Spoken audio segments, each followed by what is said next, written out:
All right, welcome to the Sweet Talk. Today is Thursday, May 7th, 2020, and I am your host, Kim Matina. I am a Google certified trainer, an educator, and a gold product expert for the Google for Education team, as well as a technology teacher. Woohoo! Happy Teacher Appreciation Week this week, guys. So today I'm so happy to have on my show my friend Jesse Lubinsky. He is a man of all over the place. I know he's a Google certified innovator, but he's got his hands in everything. So I'm just going to let him introduce himself. And so why don't you go for it, Jesse? I just want to say though, when you were listing and introducing yourself to your audience, you didn't add newly published author as well. I feel like that is a big accomplishment. I have to add that in there. Yeah, congratulations. Super excited to read it. Thank you. It's still new to me. I'm still kind of, feeling my way through this new territory. So thank you very much for that. Yeah, so my name is Jesse Lubinsky. This is my second time on the Sweet Talk, and I'm very excited to be on episode 123 because 23 Don Mattingly, 1, 2, 3. It was just a nice. I saw it in the show notes. I was like, oh, perfect. I love it. Well, that was a sign. It's great. Exactly. So yes, I'm a Google certified innovator and trainer. I was in the New York 2008 cohort back when it was still GTA, Google Teacher Academy. I'm a Google Earth education expert. I'm on that team. And I'm also the Chief Learning Officer of Ready Learner One. We are a innovative learning solutions provider. I'll kind of talk a little bit about our work today because the last time I was on the podcast with you, we really dove deep into Google Geo tools. So yeah, definitely. That was, and I love doing that. That's like one of my favorite things to show just in general, just because it's so fun and educators really have no idea about all the free resources that are at their fingertips to be able to use and improve like the learning and what's happening in their classrooms and even in this remote learning setting. But we're going to shift gears a little bit this time. So this is going to be I felt like last time was a lot of me sharing my screen and doing and us talking, but this is a little bit more of visioning what learning could look like. And I think these have been really interesting times, right? This is a very interesting Teacher Appreciation Week because I feel like we're appreciating teachers on a whole new level. All over the place. Right, because I think different aspects. What's been so fascinating to me about this shift to remote learning has been how teachers, even teachers close to the end of their careers, are diving in, and really trying to reinvent how they're delivering content to students. And some of that is because we have no choice. We have to, figure out a way to deliver content to students. And the other is because, it's going to be very interesting once this pandemic is over to see what happens, right? This is the first time we've really had this chance to disrupt the system in a long time. And so are we going to take the lessons we've learned from this whole remote learning, distance learning process and apply it to what to the old system, or are we just going to try to bring things back to normal? And that's kind of where our work comes in through Ready Learner One. And I know we have in the show notes, I also published a book recently where we're partners in that, I guess, in some sense. So with Micah Shippey, who's also been on the podcast, and Christine Lyon-Bailey, we published Reality Bites, Innovative Learning Through Augmented and Virtual Reality. And so in a sense, it was kind of timely because the whole idea behind this book is taking a look at emerging technology, and in particular, augmented and virtual reality, and seeing how we can apply it to what we're doing in the classroom. And I think as a company and just as educators, and even yourself, you're an educational technologist. You love technology for the purpose of enhancing teaching and learning. And so we've been taking a look at these technologies that are like, maybe 5-10 years kind of down the road before mass, integration into schools, and seeing what teachers are doing now. But more importantly, and I think, I don't know, Kim, when you were writing the book with Alice, were you afraid at any point in time, like, I'm going to write this and it's going to go to the publisher and then it's going to be outdated by the time the book comes out? Of course. The day it was released, it was already outdated because Google Meet was integrated in Google Classroom. Right. That's the problem with writing an education technology book. Yes. You're always afraid that once this book leaves your hands and goes to editing, by the time the book comes out, it's already outdated. And so I think we were very sensitive to, we're trying to write this book about augmented and virtual reality, but how do we do it in a way where it stays evergreen, right? That really it's not about the technology, it's about the teaching and learning. And so what we did was we developed a framework that we call the XR ABC framework. So XR stands for extended reality. That kind of is the umbrella of augmented and virtual reality. And then ABC stands for absorb, blend, and create. We're going to talk a little bit about that during the episode. But really quickly, I did want to define for those of your listeners, who are like, what is he talking about? Like, I'm already lost. Augmented reality, virtual reality. I thought this was the G Suite, that we're going to talk about Google for education. So augmented reality is, by definition, it's when we take digital content and use it to enhance the real world. So if you think about Snapchat filters, or if you think about Pokemon Go, those are examples of AR technologies that have gone mainstream. I explain it to the students as bringing an object into your own environment. Right, and that object is digital. Right. So it's basically digital content over the real world. So exactly, I think it's a great way of defining it for your kids.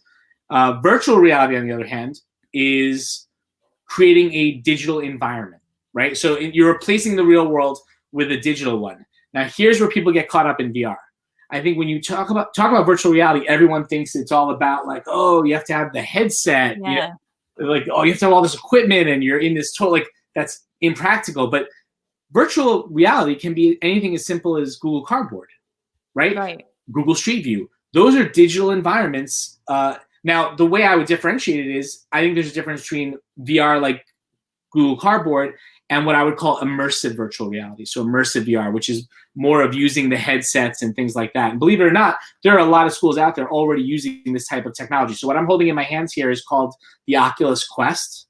So this is a headset you put on, and you have a couple of controllers, and it puts you in completely immersive virtual environments. And so what I've done, because we are on a podcast, some of you are listening from home, some of you are going to be watching what we share on the screen, is in the show notes for the episode, I have linked a ton of video content to show you what it looks like when you put these VR headsets on, or what it looks like to use augmented reality. I'm going to try to show some of it through my phone by angling this here. It's going to be an interesting thing, but we'll see how far we get. But it's yeah, I really like that you broke down what AR, VR, and immersive technology is, because I think people get confused. And immersive, like, I love, like you just said, you're in a different world, like you're in a whole different environment. And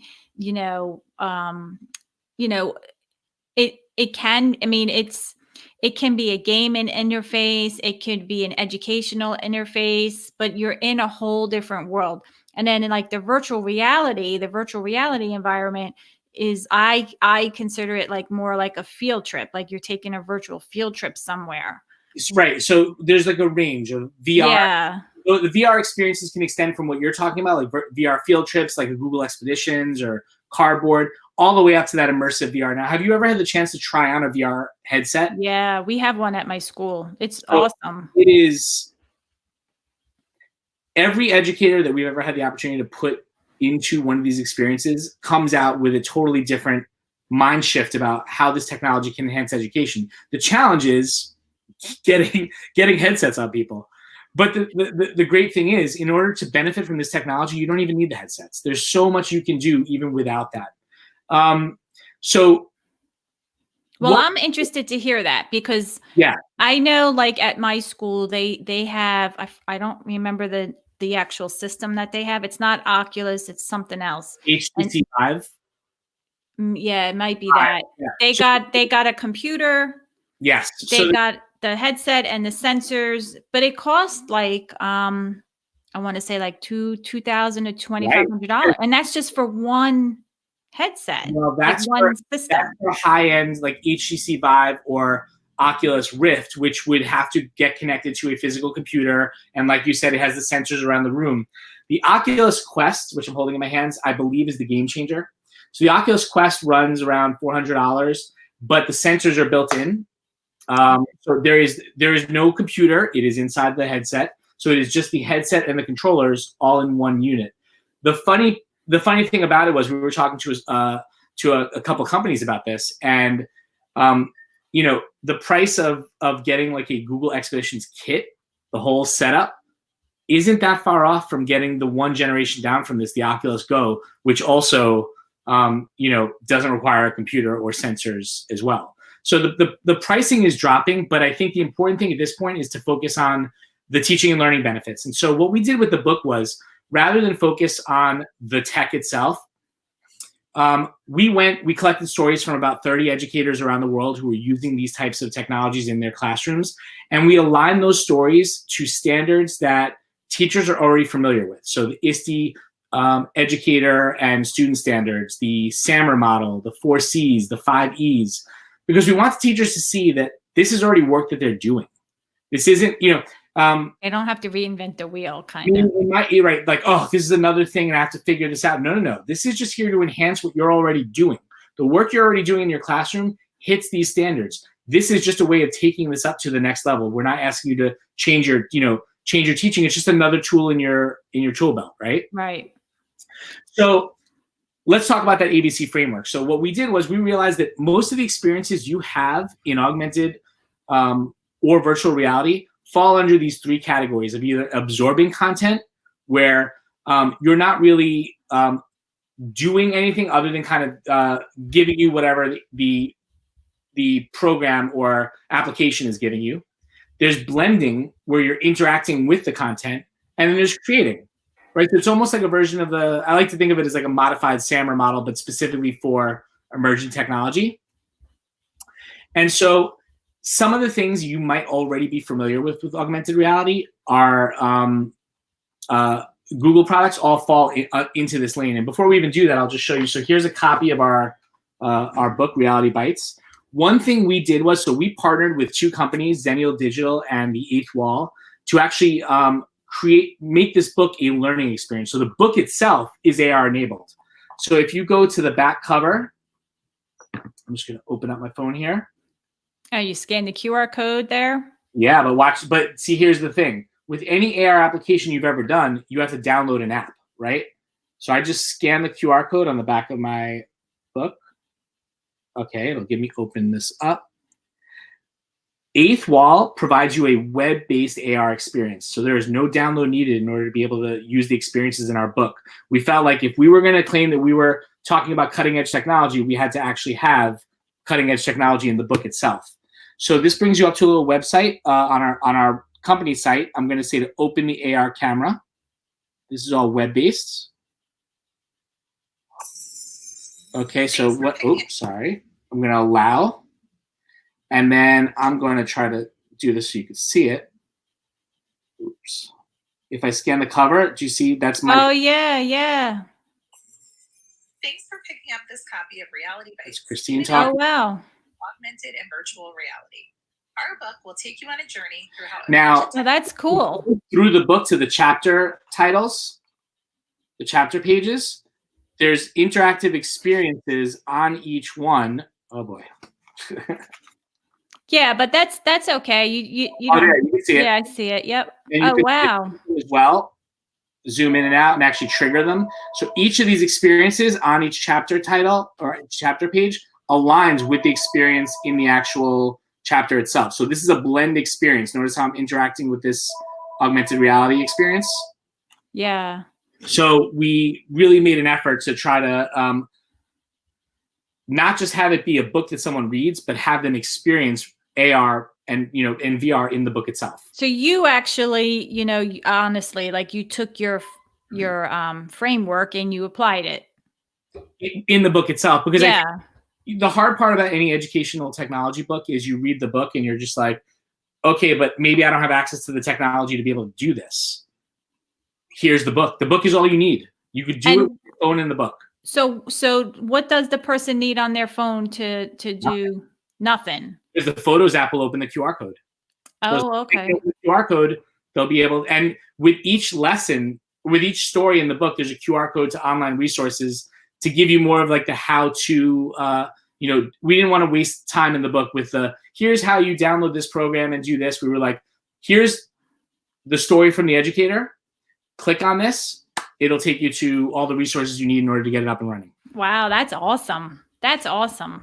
I'm So- glad that you did that because you actually modeled everything that you're teaching. That's awesome. So I did want to talk a little bit about the framework and kind of some programs that might be useful for educators, many of which are Google programs. And then I wanted to just, as we kind of wrap up, take a step back and look at some of the applications for AR and VR technology beyond just classroom instruction, because I think it has the potential to be a huge game changer in terms of everything, the way we live, the work we do, especially considering now, that remote learning could factor into the stuff we do moving forward. Now on. Yeah, exactly. Yeah. Let's talk Google for a couple minutes, since we are on a G Suite podcast.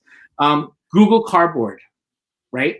Google Cardboard, and we talked about it before, that would be an instance of Absorb, right? That's VR Absorb. So I could put on my headset.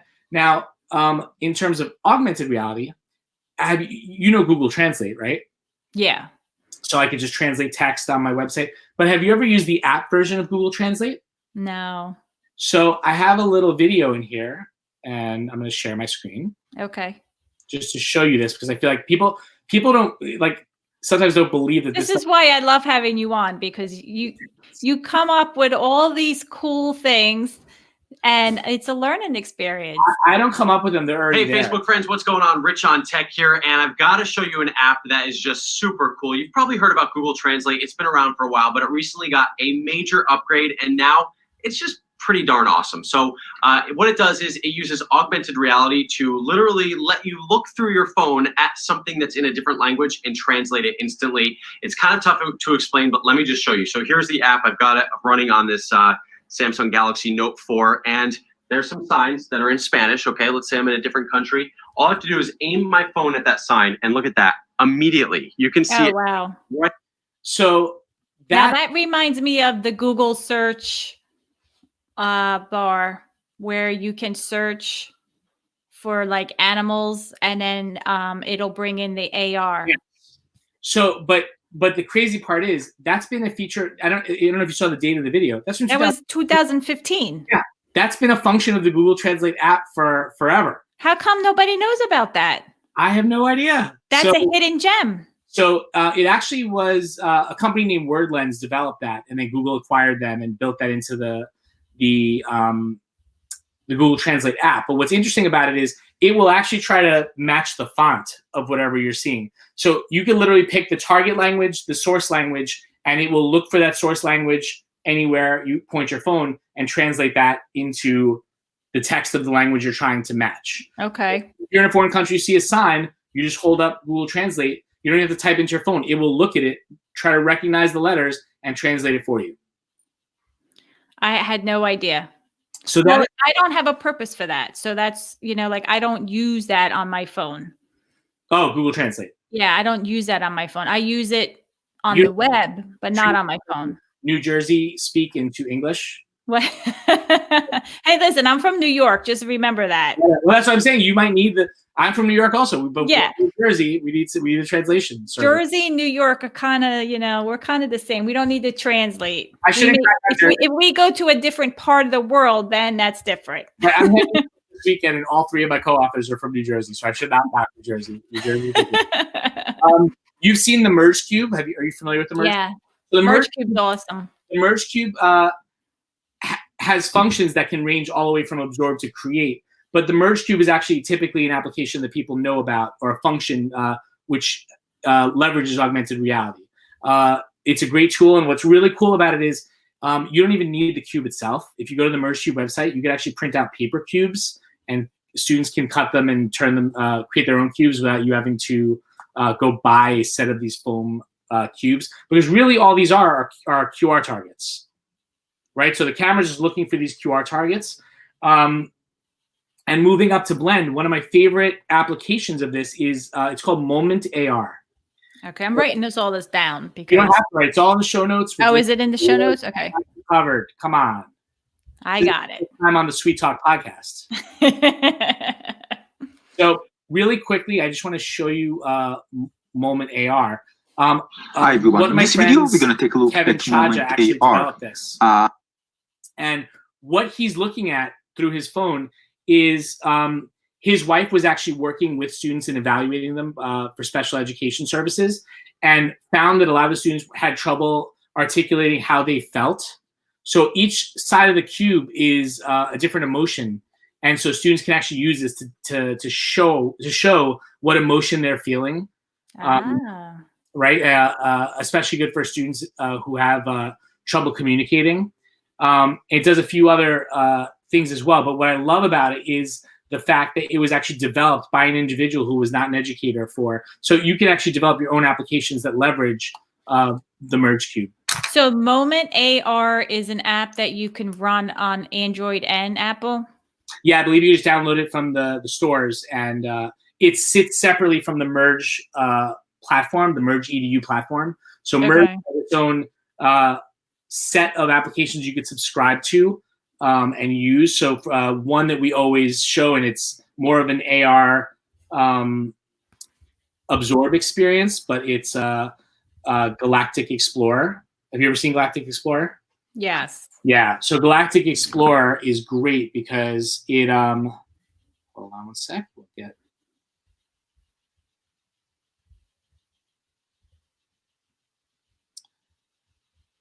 get loading. So what's nice about Merge Explorer is it actually allows you to choose from all the different applications in the Merge suite. And show you my phone. Yeah, it turns into the solar system. Yeah, so you can see right now it looks like I have the whole world in my hands. I have the whole world. Well, that's cool. Like and you know what's funny is right before we went to remote learning, my school purchased the Merge Cube license for me. So I had like a classroom pack. I have a classroom pack. And I finished setting all the accounts up to align with the iPads, and then we closed. And it's like, oh. I know. Everyone was in the middle of such amazing things with their students, and so I was like so disappointed, you know. So if you guys visit the show notes later, for time's sake, I'm not going to go through every application. No, yeah, don't go through everything. But I wanted to talk about a Blend VR application, which is usually the first thing I show people to talk about the power of VR, and it's called the Anne Frank experience. So we actually had a chance to meet the developers behind it. They're from Amsterdam. What they did was they recreated the Anne Frank house in VR, but not the way it looks now, the way it looked back when she was living there. And navigate through Anne Frank's house and actually pick up objects. You hear a narration from a young girl who was around Anne Frank's age reading a portion of the diary. And what you're going to see here right now are some images of what it looks like. I mean, it is wow. It feels like you are in the room, moving around, picking up objects, hearing her read from the diary. VR is an extremely powerful tool for building empathy because it allows you to put yourself in shoes that you would not normally be able to be in. Experience, yeah. So another one that also would fall under the VR Blend category, and I think is very much in line with the Anne Frank house, is Becoming Homeless, and that's available for the HTC Vive, which is the one you have in your school. So Becoming Homeless actually puts you in the shoes of someone who is losing their home and winds up becoming homeless, and they have to make choices based on how people are, looking at them in the streets and things like that. It really is a powerful emotional experience. There are a lot of times when I'll be in a VR experience and take off the headset, and I can't just come back to a resting. It's not like I just go on my day. I'm really like kind of overwhelmed with the experience. So you're telling me that the Anne Frank experience and the Becoming Homeless are available in like an Oculus Go type of? Becoming Homeless is available on the Vive. On the Vive. The Anne Frank experience is available on the Oculus Go and the Oculus Quest. The Oculus Go is the kind of starter version of the Oculus. So it basically, it's a headset you put on with a controller. So it doesn't give you the free movement that you would have with the Quest. whereas in the Quest, I kind of have both hands available to me. Yeah, and actually, both are, I believe, free applications. So it's just a matter of having the, equipment for those. And what do you need for the equipment to run? Just Wi-Fi? Wi-Fi. That's it? You don't need... Yeah, that's it. It doesn't need to be on it. Does it need to be on its own router?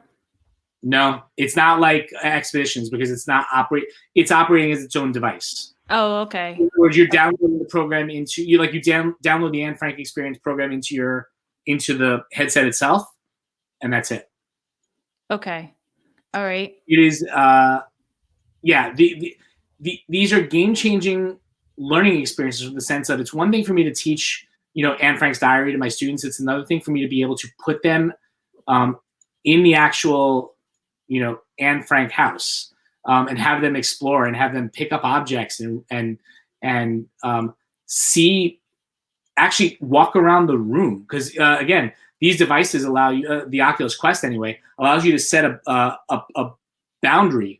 And within that boundary, you can move around. So a lot of times I'll actually go to a big open space, create my boundary, and I could walk around the room. So because Anne Frank's rooms were really small, a lot of times my boundary is bigger than those rooms. So I'm literally walking around the room it's not just a matter of pointing and clicking.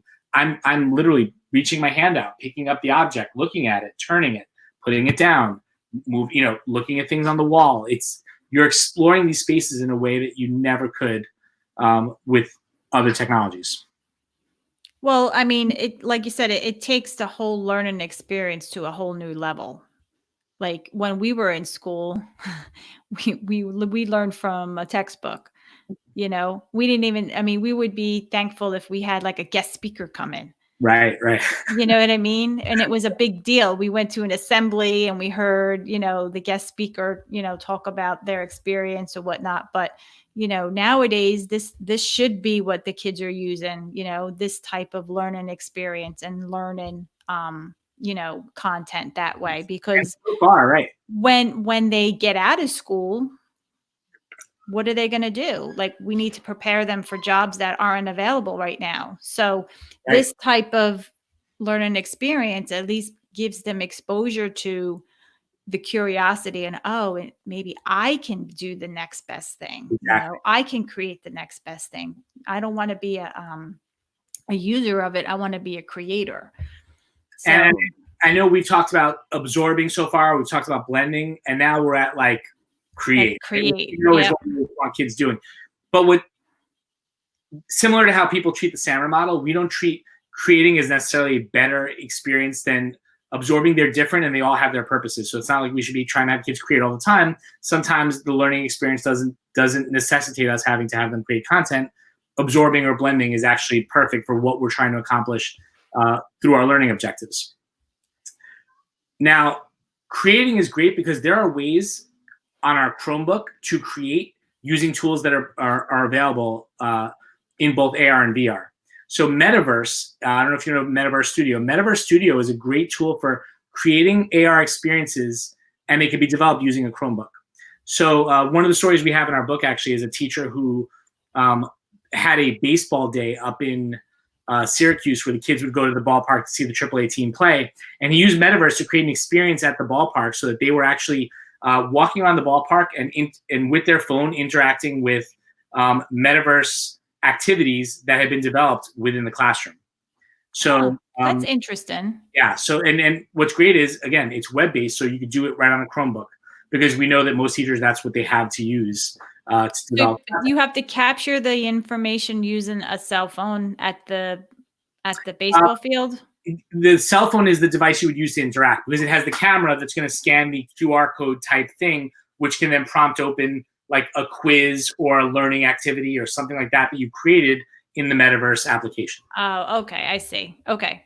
I got you. The VR version of that is something called CoSpaces. Are you familiar with CoSpaces? Yeah. Yes. I love CoSpaces. What? I love CoSpaces. CoSpaces is great. CoSpaces, that's VR. You don't have to have a headset on. But I've seen if you go on the CoSpaces website, there are some great activities that they share that kids developed, like a museum. So for President's Day, rather than kind of do like a traditional presentation, students went in there and actually made a museum around presidents that you could explore and navigate using your keyboard. Better yet, you could put on a headset and do it that way too. So there's a ton of different ways to interact with this content. Now, keeping it Google, because I promise you I would try to keep it Google. That's okay. Google Tilt Brush is actually one of the more powerful VR create experiences that we often try to show people. So I'm going to share. It's almost like not to be believed when you see a video, but when people do it, they are just blown away. So Google Tilt Brush allows you to create art in 3 dimensions. So, I love this little ad for it because you have an artist in her studio sketching, and when she throws on this headset with her controllers, she's literally drawing art in 3 dimensions. Wow. So you are in, an open world where you can literally draw in 3 dimensions, reposition yourself, choose brushes that you would never be able to shoot. Like I can paint with fire or snow or anything. Like everything that they're doing right here that you're looking at is something that can be done in Google Tilt Brush. And what's really powerful about it, and actually they just showed you the palette. One of your hands has like the palettes, and the other one is your brush, so to speak. Yeah. Look at that. Yeah. So what happens with your painting when you're done? Like when you're done with it? Okay, so this is where I'm going to blow your mind. Are you ready? I'm ready. I can export this to Google Poly and import it into pretty much any other thing. So if I wanted to bring this into like a tour builder or something like that, I can totally do it. So I can create objects out of the air and then bring them into other platforms. Or, ready for my favorite one? I can take those objects that have been created and print them out on a 3D printer. So I can take something that did not exist, make it out of thin air, and print it on a 3D printer. So wow. Okay, so the Tilt Brush, though, the Google Tilt Brush is like, where do you access that from? Just a $19.99 program that I downloaded to my Oculus Quest. So you have to use it on my Quest. Okay, so you can use it on the Quest. Yeah. Okay, but will I be able to use that on a mobile device and put it into a headset, like a VR headset or a Google Cardboard headset? You would use like the VR headset to access Tilt Brush and actually paint. Once you take that object and export it to Google Poly, then you can use it wherever you use Google Poly objects. Okay. But I'm saying, like, if I don't have an Oculus headset, which probably defeats the whole purpose of using, right? But I'm just saying, for people that don't have it, or don't have, the funds to purchase it, if they have a Google Cardboard and the phone, now you would not be able to do this type of experience, because remember, the whole experience of interacting with it is you have the device, you have the yeah, that's true. So you really don't have the ability to kind of draw in 3-dimensional space. But again, this isn't about Ready Learner 1, we're not about saying you need to do this right now. We want people to know what's out there and what you can do. And ultimately, as these things become more prevalent, people are going to be more aware, and teachers are going to look to move to this technology to be able to allow their students to do stuff. So one of the most powerful uses of Tilt Brush, I'll share 2 with you that I really love, and one was from a school in New Jersey, actually. One was from one of our colleagues down in Brazil. She actually had students use Tilt Brush to design housing for the indigenous population, like for cheap housing. So basically draw models of what that could look like, and then they exported that and printed that out on a 3D printer, which was the use case I talked about before. The New Jersey one was, we have a lot of students who struggle with social emotional needs, and sometimes when you have a student who has trouble calming down in a social setting, or a lot of times what a friend of mine will do is put them into, actually it's my co-author, Christine, she'll put them into Tilt Brush and have them draw as a form of therapy. Therapy. Another great one, music appreciation class. One assignment that a teacher gave to their kids was to listen to classical music and then draw what the music evoked. And then they were able to talk about how the drawings they were creating aligned with, what were the characteristics that everyone felt like this music evoked in terms of the art. So now you're talking about actually, that's taking your lesson to a whole other level of what you'd be able to do using traditional, classroom methods. I'm interested. I'm taking notes as you're talking because, you know, like just a little bit that you're saying, like, you know, having students calm down if there's an issue, you know, you kind of refocus them and have them, you know, express or just, you know, express themselves in a different way, you know, So, whatever they're feeling. And then interpreting the music, like that's a whole using art, like that's a whole nother ball game. Like right. that's a whole nother level. That targets, you know, the artistic and the musician. Right. You know?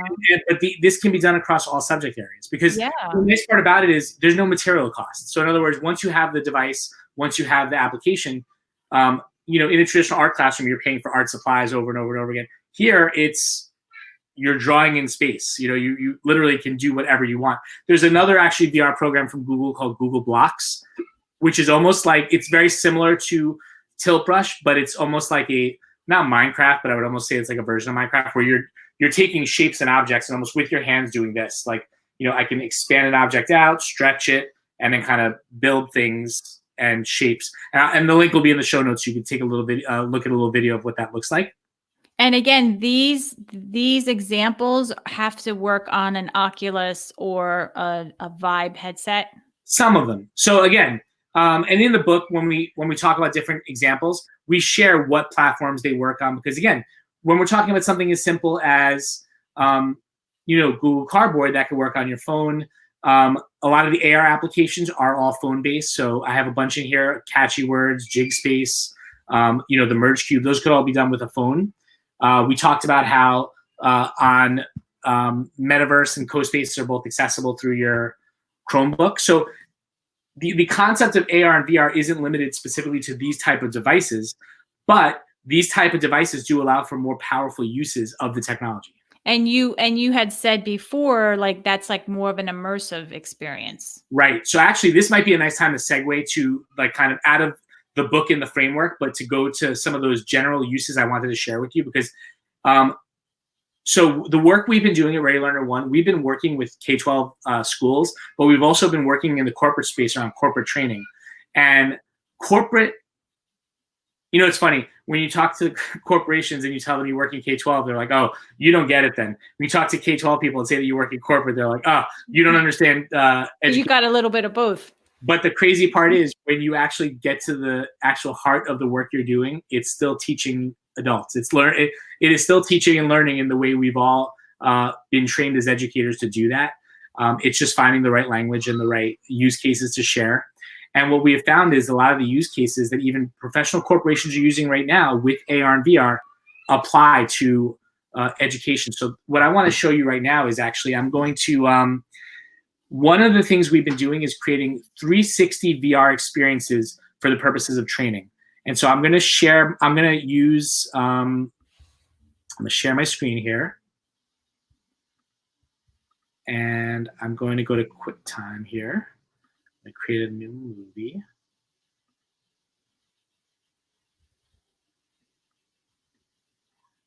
And I'm going to connect to my phone.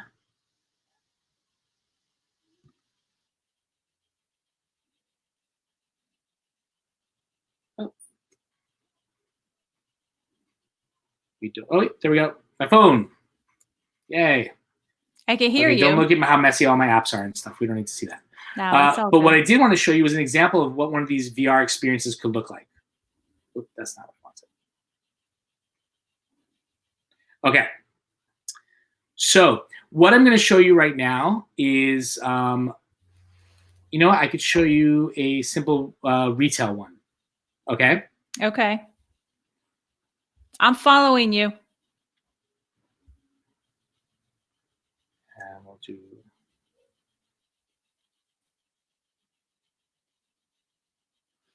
Oh, I think I just lost you. All right, so Jesse will be back. We just lost him.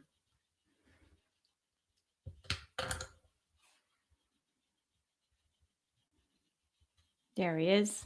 Sorry, I don't know. There you are. Where did I cut off? Right when you were gonna talk about the experience. Okay. So you're gonna edit. You'll splice. No. Okay, then we're good. We're good. I just said we lost you. You'll be back. Okay, I'm back. Sorry.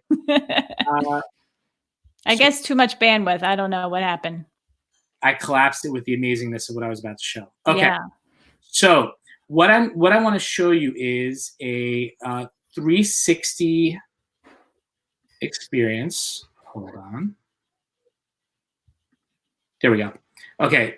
So right now we are in a store. This is okay. So how did we get to the store? So this is through an application. So you see our company logo here.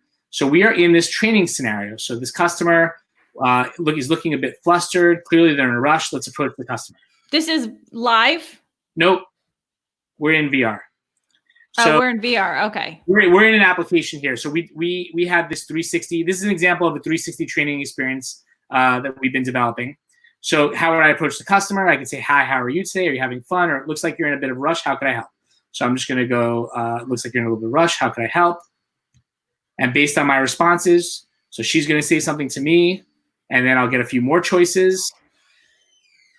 But you can see this is, so I'm doing this on my phone right now, but I could very easily be doing this in a headset, in which case this would fall under that immersive category, right? Yeah.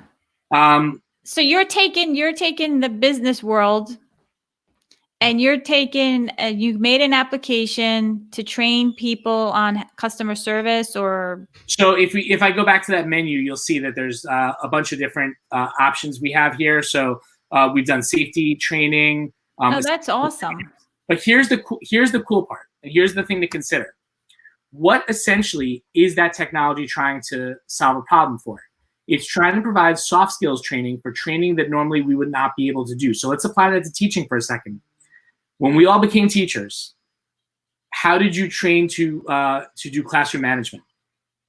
You just dove right into it. Yeah, you read the book and you sink or swim when you go into your internship. Long, and then you were like in the classroom, and that was it. But here's the thing: you can now create training scenarios where a student's on their phone. What do? Do you approach the student? And what's cool is these type of training experiences allow you to actually score and provide feedback to the teacher on what they did, on what they could have done better. So it's like almost like a choose your own adventure book, but in virtual reality. Virtual reality. What's nice about it is it can be done on a headset, or it can be done using an app or whatnot. Yeah, so I was just using an app right on my phone. Wow, that's cool. That's also good. Like, if you're teaching, high school and you're, related arts or whatnot, and you're teaching like public speaking, you can have like a course about that and how it counts like how many you say, or your posture, or you pause, or every single thing that you're doing, and it'll help you improve. That's actually that's a great application. So I can see that more for like high school. But even think about some of the compliance training that we go through now. Well, yeah. That compliance training, rather than getting everyone together for some, nonsense, assembly where the teachers have to all listen to this thing and then sign a piece of paper, actually get them in a training experience that will allow you to actually assess whether or not a teacher knows what to do. But also, studies have shown that when anyone is in this type of immersive training experience, they're going to remember it much better. Right. So Johnson & Johnson actually did a study where, how like when a surgical candidate is learning how to do surgery, they're often flown down to like one of those observational surgery rooms where they like watch from above. So Johnson & Johnson created a VR experience, which was using a headset for knee surgery. And what they found was after the VR training, they did a comparison. 80% of the people who were trained in VR were able to do the surgery with little to no help, the ones who were trained within the VR. Guess the percentage of people who were able to do it on their own that had just done the traditional model of training. Take a guess. Yeah, I bet you it's low. Zero, yeah. Nobody. Yeah. Walmart is using this type of technology now to train their managerial candidates how to deal with difficult customer interactions. And Verizon actually has their own entire VR team. So I had a chance recently at the Training Magazine conference to meet with the Verizon reps and see some of the stuff they were developing internally. And they had developed like active shooter trainings So I don't know if did you read the story about there was like a school in Indiana that actually did an active shooter drill by like someone was running through the school shooting pellets like at teachers. No. As if this that's crazy. Traumatic enough. Yeah. Or it can actually provide you with an experience that feels immersive. And I wish we didn't have to do these type of trainings, but you know what? It's reality now. Better that we do this type of thing in a safe environment where we can actually assess and certify that someone knows what they're doing. And I think that's the key here is these type of training scenarios provide feedback to teachers to let them know whether or not they're doing an effective job or that they understand, as opposed to watching a video and then simply having a teacher sign off on something. Right. No, I agree with that. Definitely. I think, that's how people get better is by doing it instead of just watching and not being an active participant. Now, I swore I was going to behave myself and I wasn't going to push us too far over. We're like at the 45-minute mark. I want to show two more quick things and then I'm done. So the next thing I want to show you is a video from one of our partners. Glimpse is a group of VR developers in New York City, and they've developed a product, Chimera, that we really like. And actually, it's I think maybe I just better show it. But when we talk about distance learning and what that could look like in a hybrid model. So this is actually a news clip of Chimera in use. I've actually had a chance to use Chimera. Chimera allows the teacher to be in front of the room, teaching their class like they would, while students are in another place entirely. So you can see here, there's another class. They're using the VR headsets, but they are in the same room. Notice how I see the video of the teacher up front, but everyone else sees it as though they're in VR. So the class is split between those kids who are in the room. You can see the cameras mounted on the desk. And then there are other students, the other half of the class are actually in virtual reality, but it appears to them as though they are in that room with that teacher. So they're not in that room? No. There's one. So they all join at the same time? Yeah. Is that what they do? It's synchronous, meaning the class happens in real time. So the teacher can just show up. You can have a teacher in Alaska teach a class in New York, and they're going to be able to do it because they just have to go to their setup. And then students can join using their VR headsets. And notice these students are collaborating. They're working together. They have a screen in front of them that allows them to see content. So this really changes the game in terms of the types of programs you can offer your students now. No, and that's funny because that's not really far off from what we're doing now. Well, it's actually, in a way, it's more immersive, right? Because instead of it being this video chat, which doesn't allow, I can actually stand up, be in front of my board, and it looks like the kids are in my room. And here's the cool part that I experienced when I tried out Chimera is it looked to me as though I was sitting dead center and I was in the front of the room. And to everyone else in the room, it looked like that to them too.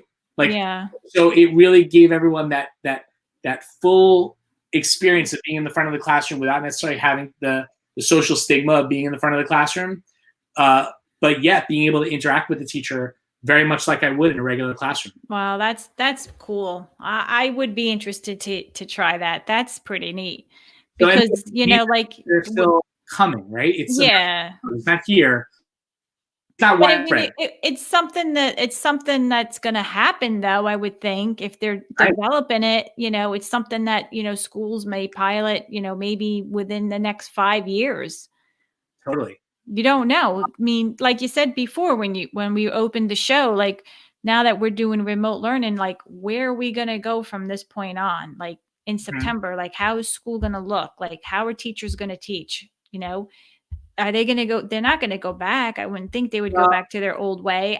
You don't know, unless they relax a lot of the social distancing norms that are being put into place. I think if all that was removed, if we said, you know what, social distancing, we're going to go back to school, I think the gravity is going to pull people to go back to the way things were. But I can't see people teaching the way they were before. Now that they moved into, like some people, some people may revert back, but I can't see everyone reverting back to the way they were teaching before. I would think that they would more embrace this and then kind of move forward from here. I think it's up to us to keep the dialogue going around what are the lessons we've learned during this whole remote learning experience, because I don't think we can say remote learning did or did not work, because what we were doing was not remote learning. We were doing crisis teaching. Crisis teaching, yeah. This was thrown onto us in the moment. People are doing this on the fly. They're trying to build a plane in midair. This was not well thought out. There was no training on it at all. Teachers, let me tell you, Teacher Appreciation Week, teachers are miracle workers for what we were able to do and put into place in order to get any semblance of actual schooling done, considering many of them had no training and no experience in this type of environment. And it's a struggle and it's a drain. And if you talk to people, it's more draining than actually just being in their classroom and doing it. So the question am in agreement with you. I can't believe it. Yeah. So the question is, right? What were we trying to accomplish? Why did it fail? And can we get there through some of these new means? I think that's a whole nother show. Yeah. The last thing this is the last thing I'm going to leave you with. Honestly, I think it is, because like you have to take this whole experience and you have to reflect on it. And then you have to just, be prepared for maybe a next time, maybe not, but there has to be some type of protocol, and there's got to be something, there's got to be a level of training, and people have to be trained, and they have to be more tech aware or tech savvy on using the scariest thing tools. This, the budgets for schools this next year is going to be an absolute nightmare. But what this pandemic showed us, I hope, is that instructional coaches and technology coaches, that they are critical. Those are not nice to haves or add-ons. It's required. You need to have. We need them. Schools providing that support. Exactly. I agree. Well, that's a whole nother show. I'm gonna say, when you call me back and say it's time for that conversation, I'll call you back and we'll have that conversation. Maybe in the summer. Yeah. The last thing I want to leave you with was a way that we at Ready Learner One have been taking advantage of VR to fill that gap we've all been missing with conferences and getting together and trying to fill that need. So I do the Partial Credit podcast with Donnie Piercy and Jeff Heil. I love doing it. We get together, we have guests come on. It's great. We've actually started something with Ready Learner One called the Ready Learner One Lounge, and that is we partnered with we worked with Microsoft and AltSpace VR to get this up and running. What it is it's a weekly show that we're doing 9 p.m. Eastern on Tuesdays in virtual reality. So we have an entire lounge we've created. People come, there's couches, there's a stage, there's a huge screen, and people come and we do like a 30-minute talk around a particular idea in teaching and learning. We have guests come in, we talk to them, and at the end of the 30 minutes, we end the show and we mingle. We mingle in the crowd. We're talking so I'm in my headset. So for me, it's an extremely immersive experience, but it's also accessible through a PC. So many of our guests have come and they've just been on their PC. They download the AltSpace VR app and they can access it. And actually, let me show you what that looks like, just so you can. I'm sure some of you are wondering what that could possibly look like.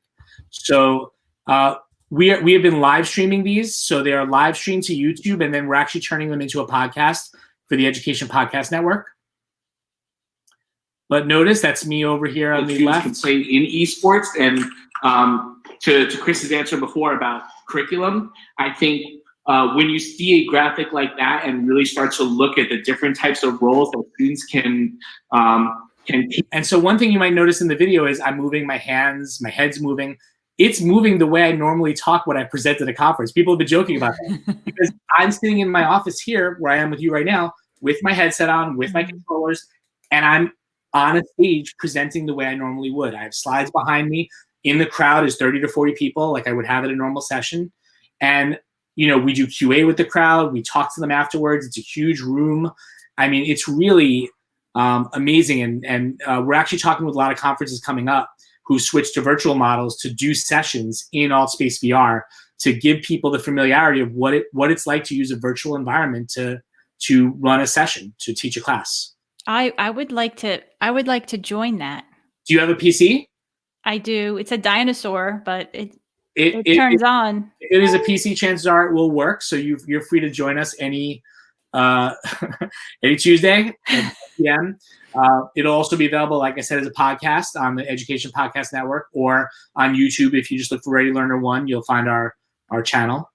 Okay. Yeah, I'm going to definitely check that out. I'm so glad you came on today. I love talking, Kim. I know, but you know what? You're like a wealth of knowledge. Like you just share so much. Like everything that you talked about, like I didn't know, like not as much as you do. You know, I've heard of them, and I've used AR and VR in the classroom, but all of these immersive experiences and tools and examples that you went over, like totally just blew my mind. Like I'm so thankful that you came on and shared, because I think a lot of people will definitely, listen, check out the show notes, because there's a lot of great information in there. I took notes, even though you have your own notes. I took notes. Well, I took it as a compliment when you said right before we got on there, you're like, I never know what you're doing. You're always doing 100 different things. I can't keep up with you. I will tell you though, I guess I should mention. So we're actually about to put out a book on esports as well. So that'll be a whole nother episode. But that's another show. I will just the little nugget I'll drop for that is, if you think about the pandemic, esports has actually been the only athletic activity that's actually continued into the pandemic. So we've actually been referring to esports as the athletics of remote learning. So and that's a chapter in our book, but we'll talk about that next time or 2 times after. But yeah, definitely. And then having me. We can have Chris and Steve come on too and talk about it as well. I'm more the entertainment for that one. They are really, like, Steve and Chris are. I'm talking about Steve Isaacs and Chris Aviles, 2 of my co-authors, along with Christine Lyon Bailey on the esports book. Steve and Chris are such a wealth of knowledge around esports and real pioneers, and not afraid to push the boundaries of what can be done for our students, and creating equity and opportunities for every student. So it's been a real pleasure to get to work with them, and we'll definitely come on once that's out, and hopefully that'll be out in the fall. But yeah, definitely, because we'll come on. We'll talk about the changing world. We'll talk about, you tell me what you want to talk about. I'll come on ready to go. That sounds good. Well, we'll talk about remote learning and where we go from here. Yeah. And then we could talk about the book, the 3rd book. But yeah, I definitely want to have you come back on, because like every time I talk to you, you're always teaching me something new. So I appreciate it. Thank you. And everyone, please go out and buy Kim's book. She is super humble, and she's not going to tell you to do it. I'm telling you for her that you need to buy her book, Love the Lost Healer. Come on. It right there. That's the star power you need in your library. See, my face is turning red. Well, thanks so much, Kim. Thanks, Jesse. I appreciate it. You have a great evening, and thank you for tuning in, everyone. Talk to you soon. Don't you hang up.